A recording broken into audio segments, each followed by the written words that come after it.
with our next panel. We have here with us Luka Bogdanić, to my right, and to my far right, not Anne Corsica, as was announced in the program. Anne is unfortunately sick, so am I, but obviously less sick, seemingly. Instead of him is also Luka Mesec, who is also part of the Initiative for Democratic Socialism from Ljubljana, and who will do his party duty and replace Anne on a short-term notice. So now we will, to a certain extent change gears. That is, our focus will now be an attempt to look at things from a broader historical perspective, and nothing is probably more indicative of the predicaments of the left, at least in Western Europe, in the past decades, than the evolution and dissolution of the Italian Communist Party, which was the greatest communist party in Western Europe. And Luka Bogdanić will tell us more about that. And after that,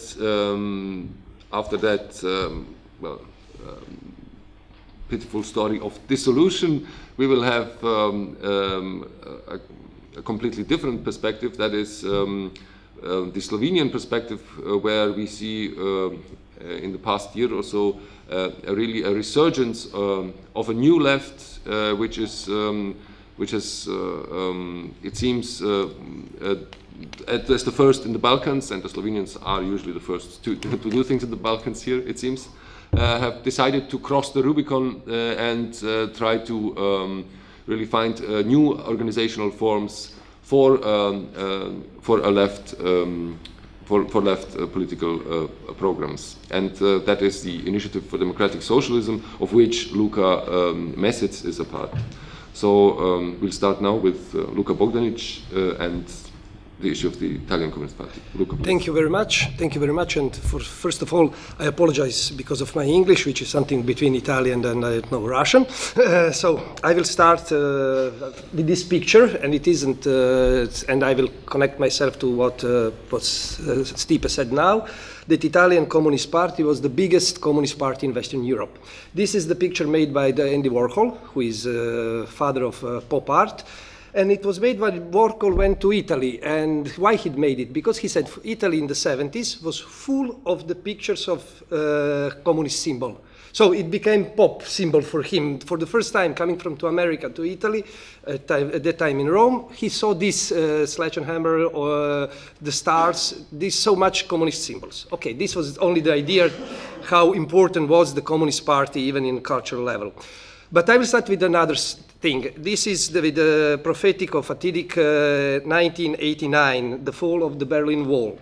Because I think in that year, and in the same time when the Berlin Wall was falling down, Italian Communist Party started dying, we can say, and stopped being the massive party, massive political movement. I will start with a short story of the Occhetto, which was the Secretary General of Communist Party at the time, and his trip to Brussels.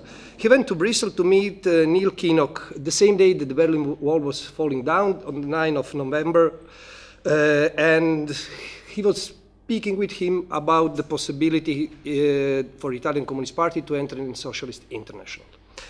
The Kinnock asked him, can you change the name of the party? And Occhetto answered, it will be really, really, really difficult. 2 days after, he will be at Bologna, at Mantova. This is, and he will be in the place in Palazzo Te, where you have these big pictures of Giulio Romano. I will tell you after why this is important. And he will meet an old friend, the partisan one, and he will ask him to come to Bologna, at the court in the part of Bologna called the suburb Bolognina, where the partisan battle took place 40 years ago. He will go there, and nobody will think that this thing is important. But in Bolognina, he will say very important things. He will recall what Gorbachev did. Gorbachev announced perestroika in a gathering of veterans of the Second World War, saying to them, "You have won the war, and now if you don't want to lose it, it is necessary to get involved in great transformation." The same thing, more or less, on 15th of November will do Occhetto. He will speak to the veterans, to the partisans, and he will say that the Berlin Wall wasn't in the spirit of partisan fight, and we have to abandon all the roads, and so we can unify the forces of progress. At the time, nobody understood what he was saying, but there was some journalist of UNITA, which was the paper of Communist Party, and they asked him the question which was in the air, that if this abandoning all the roads means that Italian Communist Party can change its name. His answer was, everything is possible. 3 days after meeting with the Kinnock, and 3 days after Berlin Wall started to fall down. To change the party name, 4 months of debate will be necessary, and 2 Congress and 1 referendum. In this context, it's necessary to recall that this moment at Bolognina, it was the start of the end of the Communist Party. It was the end of its name, tradition, ideology, and framework. It was the start of debate about a new course, about, in Italian, svolta, the turning point. The debate will last about, as I said, 1 year and a half. For the first time, happened something strange. The Secretary General announced something without saying this thing and discussing it before in so-called Politburo or direction of the party. The reaction was really strange. Nobody expected that, especially because it was in the air for some time the idea if Italian Communist Party could or should change the name. However, the reaction was that on 20th of November, the Central Committee was held to decide about this new proposal, which wasn't clear in some way. And it was the first time in the history of Italian Communist Party that people gathered outside of the headquarters at Botteghe Oscure to protest against the change of the name. Even some leaders of the Communist Party were attacked by the people, by the communist activists. Only Ingrao, and I will get after to Ingrao, was applauded. Because Pietro Ingrao was the major leader of the opposition to the change of the name and to this turning point. He saw that at stake was not only the name, but much more, identity and the ideology of Italian Communist Party. I will say this is only, I'm getting a bit back. Gramsci was the founder, there was Togliatti, and Berlinguer was the secretary in 70s and 80s. So after that came, this is how the Western world saw Berlinguer's politics like a red thread, and you have here Benigni, which can testify that Berlinguer wasn't a threat. At the same time, Occhetto, there was this crisis in 80s. I will get back to that after, and you have here the new generation, so we will get to that after. At the Central Committee, so we are getting back, I have this switch in 1989, Occhetto proposal was obtained 2/3 of votes. The proposal wasn't so simple, because he said, we have to change the name, and at the same time, there are 2 possibilities to do it. Or the Central Committee will decide it alone, and will give the start for the constitutional phase of constitution of new political subject. Or we have to do a referendum in the sections of the party. Then we have to do Congress, extraordinary Congress, which will decide about this passage from Communist Party to another thing. And then we will have another Congress, which will say, from this day, we are not anymore communist, and we will become a new party. The 4 months of debate at the sections of the party had at the end the result that Occhetto proposal, the second one, the longest one, because it wasn't possible to change it in 1 day, and the Secretary General didn't have even the power to change the party, to make another subject.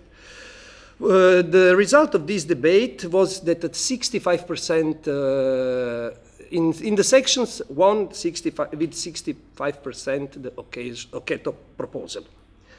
Probably, in this case, I am convinced about that, party paid the pledge to habit of democratic centralism. Because it seems that at the start, people in the sections, in the small party units, were against this change. But we don't have to forget that the party members were voting about proposal which was made by Central Committee. And usually when Central Committee said something, that was it. But the problem with the Occhetto proposal was, like you understand from things I said already, that it wasn't clear the nature of this turning point. It was only the change of the name, the change of the party, making of new political subject. What was it? In fact, everybody was calling it the thing. So you have even this movie, documentary movie made by Nanni Moretti, which is called The Thing, because the problem was quite big. I will say it in Latin, nomina sunt consequentia rerum, or vice versa, res sunt consequentia nominum. It is the name which is the consequence of the thing, or thing is the consequence of the name. And this was the really big issue. Context of these events were Perestroika, Tiananmen, Solidarność, and the Berlin Wall falling down. So this was the moment, but the debate inside of the party was much older. However, the day the Berlin Wall fell down, for example, Lamalfa, who was the president at the time or leader of Republican Party, asked Italian communists to change their name and asked Italian Communist Party and Socialist Party to approach each other and in order to liberate Italy from Demo-Christian government or domination which was there for 40 years. Months before, Scalfari, who is the founder of the journal called Republic, La Repubblica, said that communists have to change their name and that they are already not anymore communist, and he started this campaign from outside of the party saying you have to change the name to you have to become something else. In other words, left reformist, not communist left, in Italy, saw in Italian Communist Party a big party to use in order to come to power. The idea was to create a big left reformist party with socialists, radicals, Republicans, and others. Because it was this, because the Berlin Wall was the moment in which the Cold War was ended, and it was possible to change the political structure of Italy, the parties on the power. Because until 70s, Americans always said, if Communist Party wins in Italy, we will change our relations with Italy. So nobody wants that in the not communist part of Italian society. That was the problem with the helps that America was giving to Italy, relations, NATO. So in some way, there was a democratic system, but communists couldn't get on the power. The only politicians who said, even if they get on the power, it will not be a big problem, was Jimmy Carter. But the period of Jimmy Carter was really short, and at the same time, it wasn't so important. You had in Italy this thing called pentapartito, which was Demo-Christians, radicals, liberals, and social democrats. And besides the Demo-Christian Party, everybody else had 5%. They were all together to stop the Communist Party getting to power. So, in reality, even although in the 80s, at the end of the 70s, one part of the Communist Party started to think that it could be good idea to unite them with socialists. And this part was called miglioristi. It's something like reformisti. For example, Giorgio Napolitano, who is today president of Italy, was at the time the chief of migliorist or reformist group. Like you can imagine, the crisis of real socialism in East helped Occhetto to mature his idea about the changing the name and about creating a new political subject. But the problem was to create it with the Socialist Party. The Socialist Party, in fact, to create the Socialist Party meant abandoning the idea of class struggle and to do the revision of party history. If I'm not wrong, in '86 it was the first time that someone, it was Salvatore Vecca, who said, why we don't change the name? He was writing this article for Rinascita, which was the party review. And already in '86 this idea was in the air, and it was even someone proposed it during Berlinguer's time, but Berlinguer said it's impossible, we will never say, we will never cut with our history. Even Occhetto, when he was elected, he was seen like someone who was young and able to go on the same way, like in the same way like Berlinguer did it. It wasn't completely true. He was elected after this Congress, which took part in Florence. He was at the time vice secretary, which already had the name, which was quite reformist. The name of the Congress in Florence was a modern reformist party, a program and alternative for Italy and Europe. So he was elected because some parts of the party thought that he will change this reformist direction. At the start, it seemed like that. But with the crisis of the system, I think personally that he wanted to get to power, and that he knew that the only way to do it was to create a big reformist party. So he started to change his idea. The problem is that at the start, even when Tiananmen happened, he said that Italian Communist Party will not change the name, and that Italian Communist Party doesn't have nothing to do with the communists in East or in China. That the Italian Communist Party has its name, which is communist, and his surname, which is Italian. So this is something different, something else.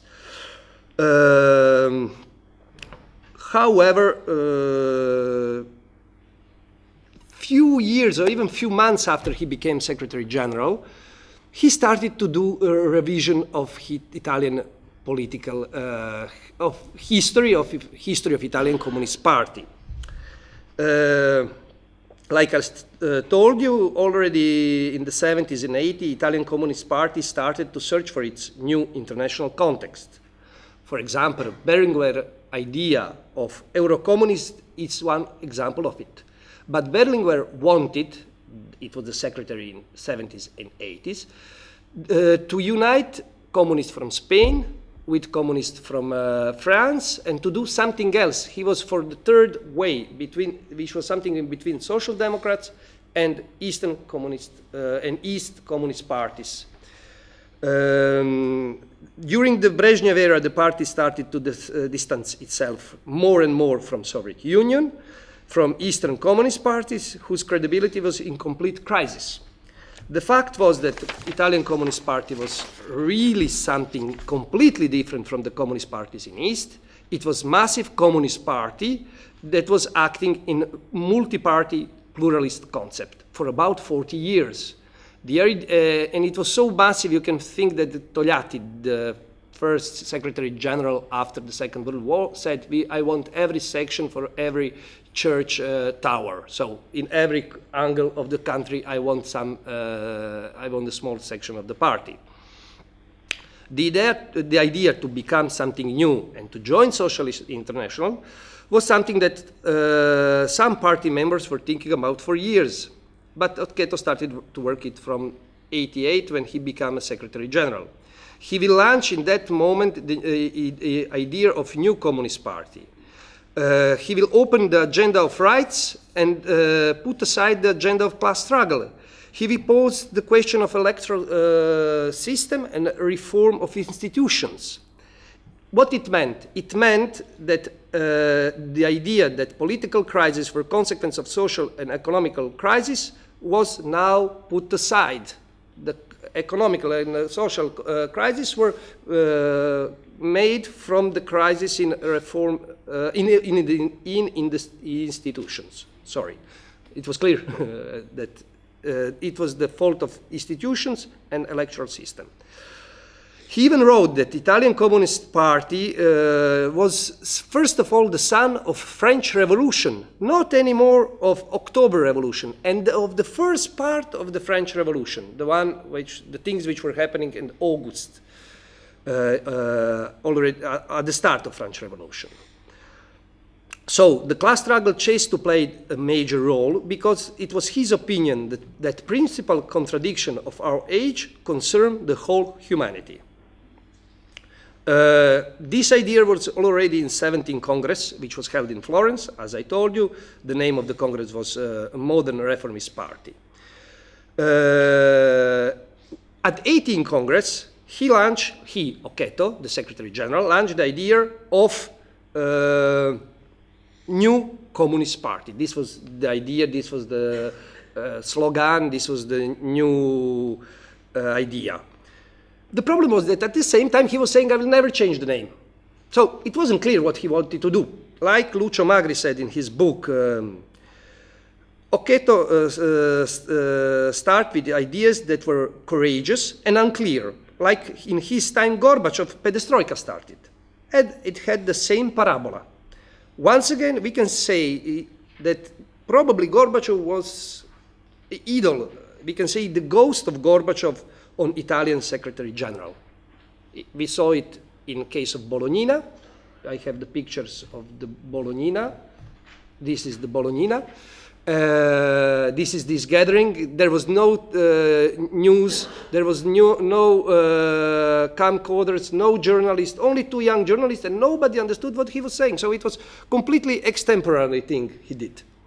Even the director of Unità didn't believe. He called the Central Committee saying, it's true that we are changing the name, and they said, we don't know nothing about it. So, however, the idea wasn't new. But why he decided to say it that day, nobody knows the answer completely, and nobody knows how many people in the direction and Politburo of the party knew about that.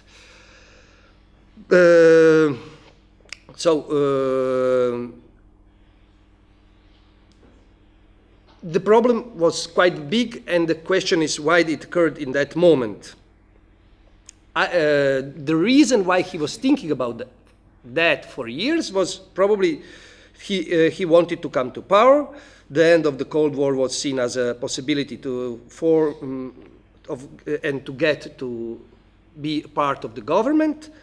But the problem was that Italian Communist Party couldn't do it alone. They were convinced that they had to do it with someone, especially with socialists. The majority of party leaders thought that in order for Italian Communist Party to come in power, they need partners, coalition partners, and maybe to make some form of federation. That wasn't the opinion of everybody. Although this opinion already was inside of the 18th Congress, which was held in Rome, and which was the Congress made by Occhetto with this idea of new Communist Party. We have to know another thing, that the Communist Party, after Togliatti died in '64, and especially after Berlinguer, which was an attempt to have the unity still in the party, became more and more a federation of different groups. You had inside of it Kossuta, who is Filo-Sovietic. You had Napolitano, called reformist or so-called Middleist. You had Magri and Ingrao, who were not for Soviet Union type of communism, but they were for Italian way to communism. So there was really different groups inside of the party, and they were kept together by the Secretary General, by his politics. At the start that was Berlinguer, especially because the second phase of the Berlinguer policy was really, really popular. And but with Occhetto, he was chosen to preserve the unity of the party, but at some point, doing this transformation between thing and the name, the unity was completely destroyed. Destroyed in a way that at 20th of November, members of the Central Committee understood that the party was more or less already dying. So, if I want to sum up and to tell you some other. So please, first of all, there was another problem. Sorry, and this was a chronic and historical problem, and which was that Italian Communist Party was ever under. This problem was that Italian Communist Party was unable to cut its relations with the Soviet Union, and what was the problem of identity of this relation? What was the relation with Soviet Union with the real communism? That was something which Italian Communist Party wasn't able to solve. It was solved in practice, not in theory. They never said it clearly what is their relation, or better. They said it. They condemned the events in Prague. They condemned Tiananmen. They were always in 70s and 80s getting more and more to the other side. They were becoming more and more critical to Soviet Union, but they were not explicitly critical to the experience of Lenin, of October Revolution, and that was the problem, what to do with Togliatti, who supported Stalin, what to do then with the history of the relations between these two parties. But at the same time, especially in the 80s, it was clear to everybody that they spent a lot of the time saying we are not the same thing like Eastern Communist parties. We are different from Russians. We are against their intervention in Afghanistan. We are against their intervention. We were against their intervention in Prague. We are working in democratic context. So they knew, the members in some way knew that they were really something different. This third way, this Berlinguerian third way between Social Democrats and Eastern Communist Party. Because of that, it was even more absurd to choose the day of the fall of the Berlin Wall for the changing of the name. Because it was like saying, okay, it's my fault, I'm a part of this Eastern European history. And that was even probably big Occhetto's mistake for his project for inside of the party. He will say it after that he did this thing because he wanted to change the name and the structure of the party, because he didn't want that Italian party dies under the ruins of Eastern communism. These words uncovered that he no longer believed in that can be different kinds of communism. The most important idea in that moment for him was to create a big party, left front, and to win elections. The absurd part was that nobody understood what is this new thing, and that he wanted to do it with Socialist Party. The specificity of Italian Communist Party was exactly the idea of elaborating the strategy of the struggle for communism in Western pluralistic concept.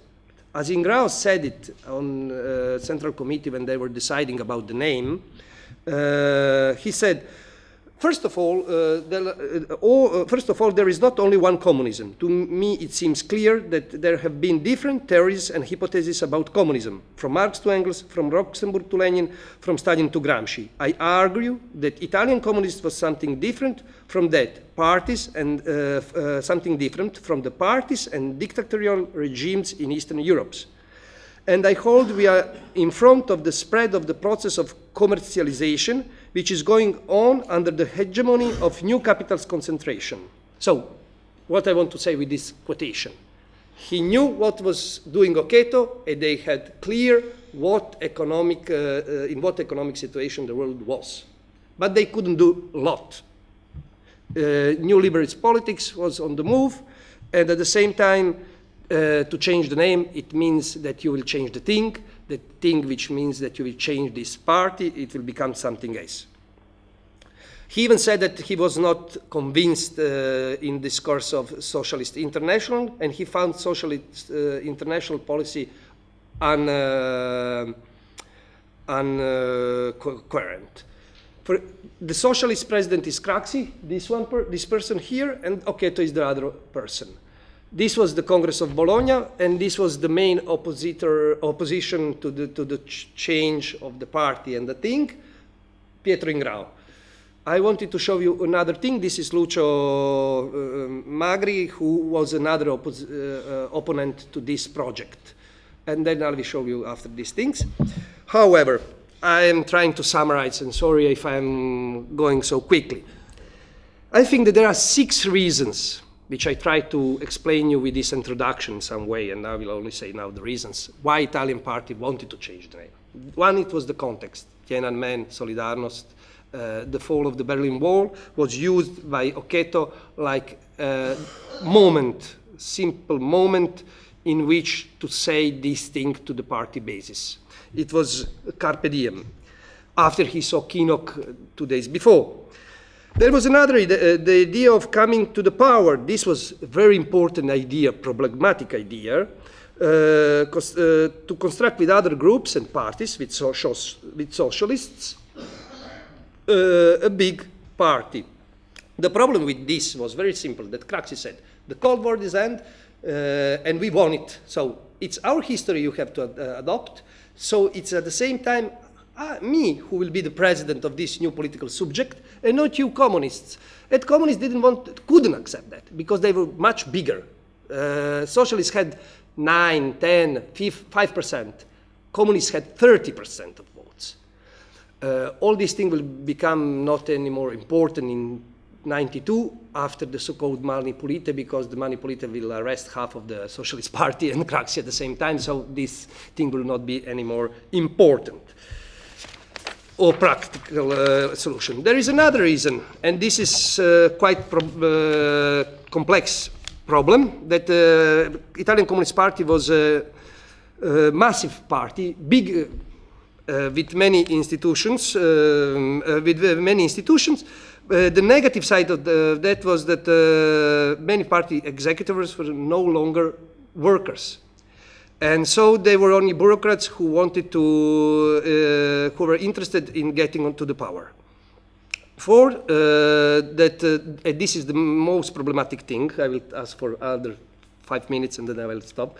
Okay, is that it is this logic of historical compromise, which was made first by Togliatti when he was collaborating to the Constitution, and then by Berlinguer, who was supporting the government of the Christian Democrats in 70s, and that was the biggest problem, because Occhetto was inside of this logic, to getting in the power and to do historical compromise. Only the second phase of Berlinguer policy was something that the moment he changed his idea and he was trying to think how to be differently communist. And there is these other 2 points, I will try to sum up them, that probably the fall of the real socialism convinced even some party members that socialist property of the mass of the socialist property of means of production was any more thing which worked, that they thought that only the capitalist way of property was the right one. And we can say that even the communist leaders became less and less communist. So we can say that capitalism won even in the heads of those who were to be communist. At the same time, there is another thing, that is that members of the party was falling down. The number of the people who were part of the party were going down, and it was getting less and less. This was the objective reason. So I'm trying now to do my, to say last things. The Italian party had the basis which were always much more leftist. For example, after historical compromise, which is in the 79, the votes were going down because the people were against historical compromise. They even won the European elections for the first time in history. They had more votes than Democrats. So when they wanted to change the name, the party members were against that. At the same time, they had this problem with the members, but, and the maximum was more than 1.5 million, was 1,008,000. After Occhetto's reform, after the changing the name, more or less half of the million of the people, or 400,000 people, didn't went neither to a new political subject called PDS, Left Democratic Party, neither to Rifondazione. So the change of the name was the end of the massive politics in Italy. It was the end of the one form of the participation. 500,000 of the people were not anymore engaged to the policy. Last thing I wanted to say, all these things were happening at the time that they were cutting welfare, and the people from Socialist Party made by Craxi, were in government with the Democrats cutting welfare, and Occhetto wanted to make a party with them. That was completely absurd. It didn't function. He wanted to do it even with the other parties, but this party were not for this new federation. So nobody knew what he wanted to do.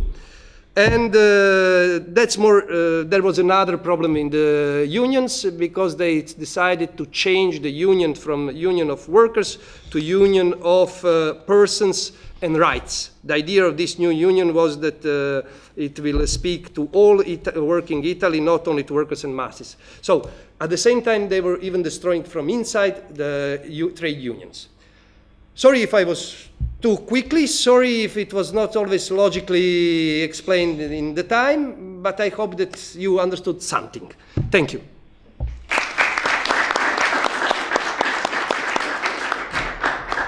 Thank you, Luka, for this very dense historical narrative. Hopefully there will be time in the discussion to try to see whether we can unpack it and see whether there are some lessons to be learned for our current situation. And before that, Luka Mesec on precisely the current situation of the left in Slovenia.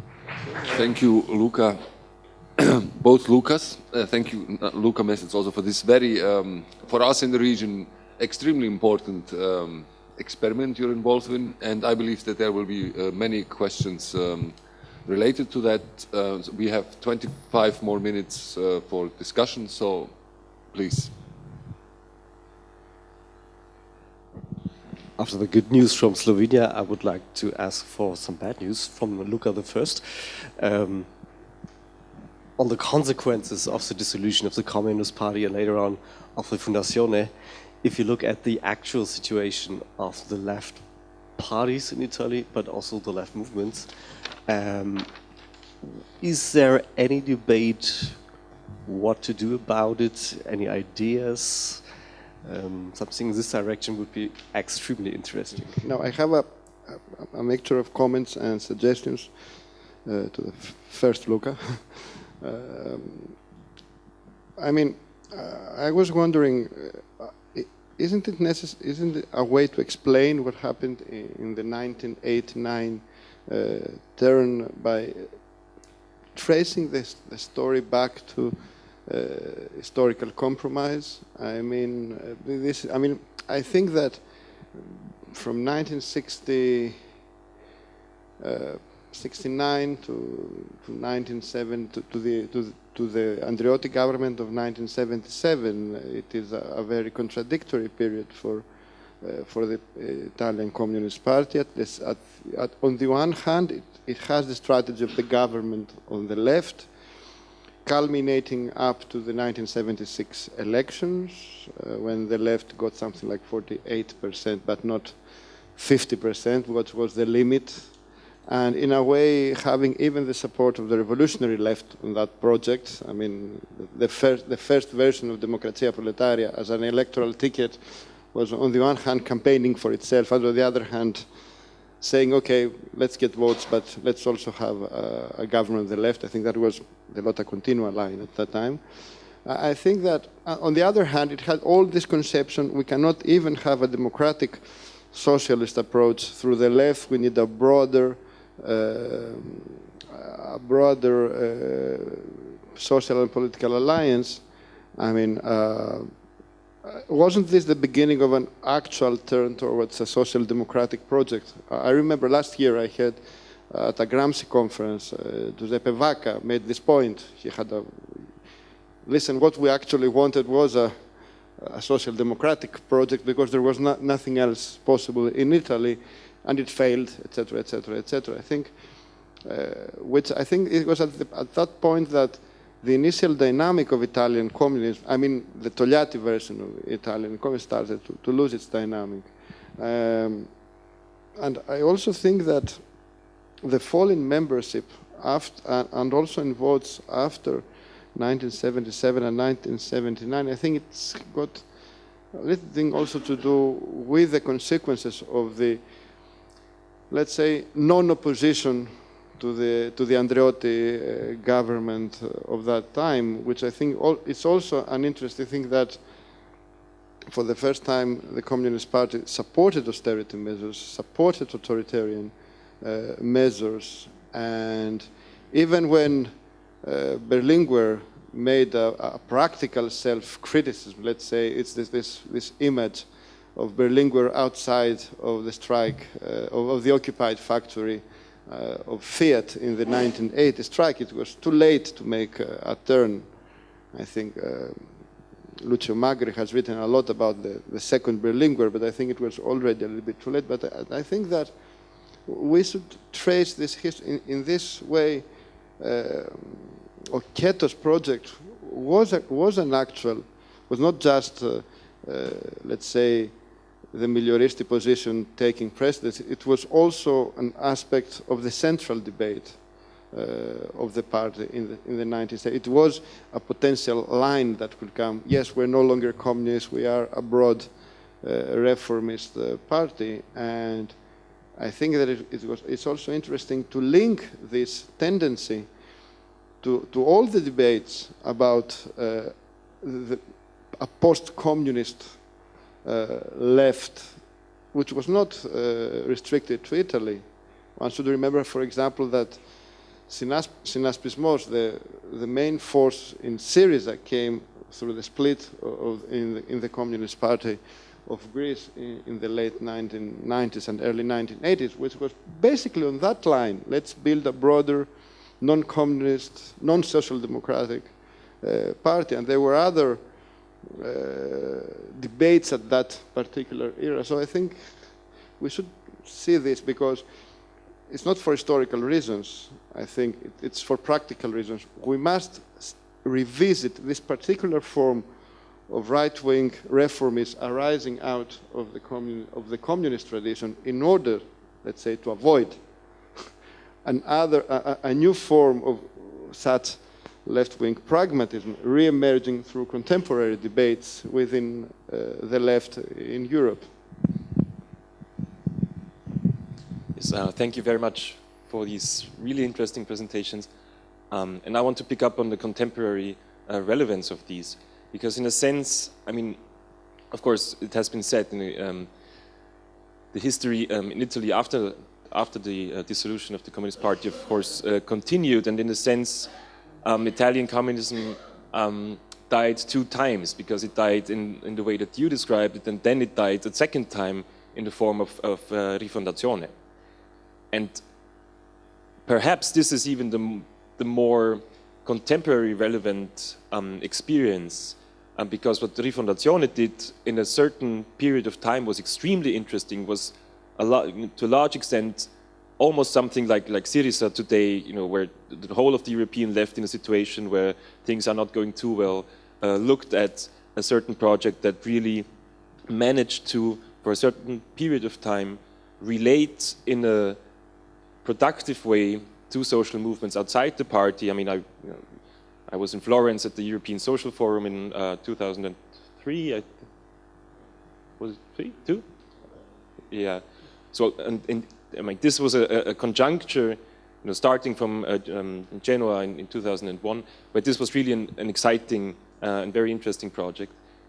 And what, of course, one can learn from what happened afterwards is the question of how to relate, or rather, how not to relate to the state, to government, and how all of the credibility and the political and social power that Rifondazione managed to garner in this period of time could be destroyed and lost within virtually months of entering a government that practically continues the policies and also the form, the politics of previous governments. And I mean, I think this is a line that has to be thought about.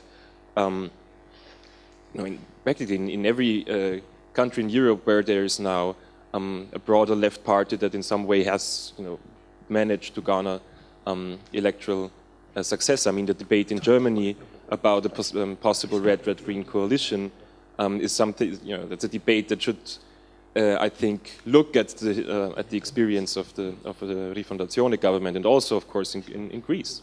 I mean, it's not a clear analogy, but this,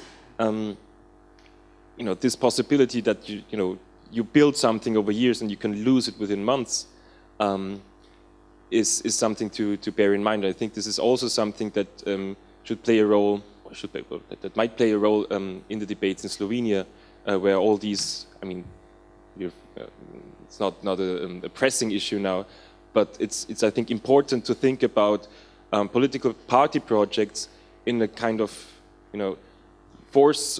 field of forces where you have social movements, autonomous movements, and we have the state, and where the state is not just a tool, an instrument that one can use in order to implement a certain number of social reforms, but that also has its own logic, that only has its own power structures. And I mean, it wasn't that all the people in Rifondazione just turned out to be traitors. I mean, there were certain logics within the very structure of the state and of government that played their important role. And maybe Luka the First could elaborate on the second death of Italian communism a little more. That would be interesting. Okay, now I will try to answer all these questions.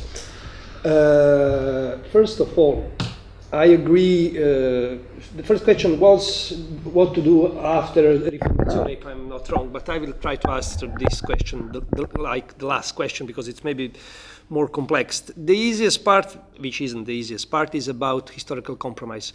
I think if you agree that I try to say that this is one of the reasons, not maybe the main reason, but not the only reason why Occhetto did the turning point, Svolta, new course. And I think that we can learn something from that. This is two things. First of all, then when the society, the superstructure of the society, the governing part of the society, the government is going right, you have to go left. And like you could see on the diagram, even the voters were for this type of the policy. You don't have to be with those who are saying now everything is changing. You have to propose an alternative. That's the one part of the question. And I think that the case of first Berlinguer has, the first phase of Berlinguer policy is really interesting for what happened after. But it's not enough to explain it. There is a historical context of the fall of Berlin Wall, and there is another problem that the party became this big structure.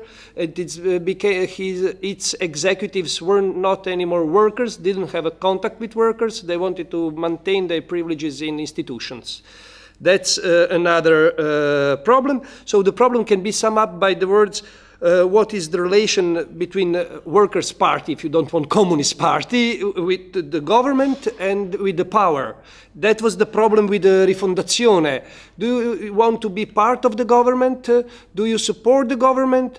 When there is a big fight between left and right, what is your position when you are alternative, antagonistic left? And that was the thing which destroyed Rifondazione, because they were getting in the parliament, they were supporting government, like Berlinguer, we can say, but the difference that some members said, no, I will not vote for this thing, for this law, and the government was in the crisis. So they were blocking at the same time the parliament, doing the opposition, saying that they were supporting the government. That was a big problem inside of Rifondazione.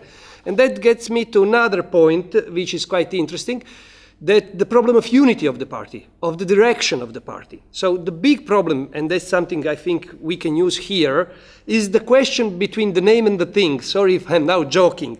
The question is, what did you mean by me being communist or worker party? What is your horizon? What is your aim, your goal? What you think this party should be, and what name would have? because it was enough for Occhetto, it was not enough to put his hands on this question, and the unity of the party was went in pieces. It's very important what you think, what is for you being a communist or representative of worker movement. What is your, what is the communist? It's a real movement. It's being an alternative or antagonistic force to the society. And in base of, these are not poor nominal things. And if you answer to this question, you will know if your party has a unity or it's a federation of different parts. Because from this question depends what you think about the question of the property, of the class struggle, of the question of means of the production, and that's another point.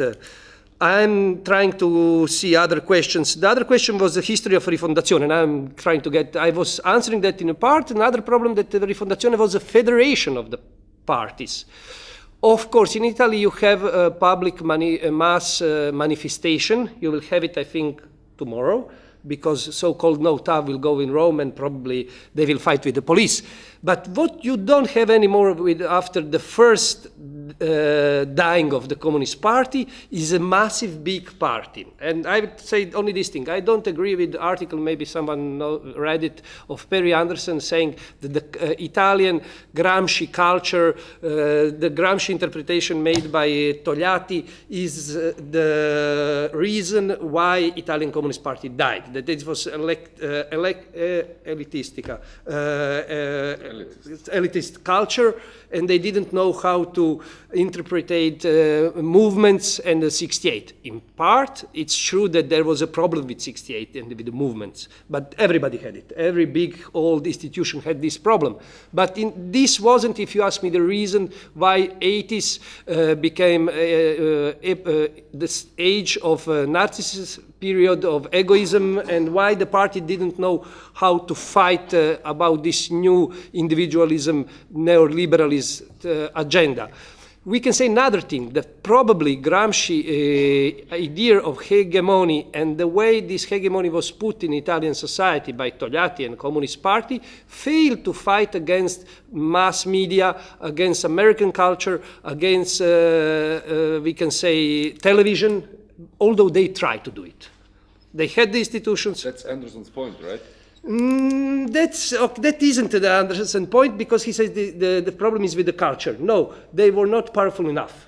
Not the culture was wrong. That's my opinion. The question was that, if I understood well Anderson, is that they were something like Crocian philosophy, and they didn't understand new things which were happening. No, they understand them, but they didn't have to force to fight against 4 television channels which were owned by Berlusconi. And people, in the age when there was no internet, television was the truth. The picture was saying the truth.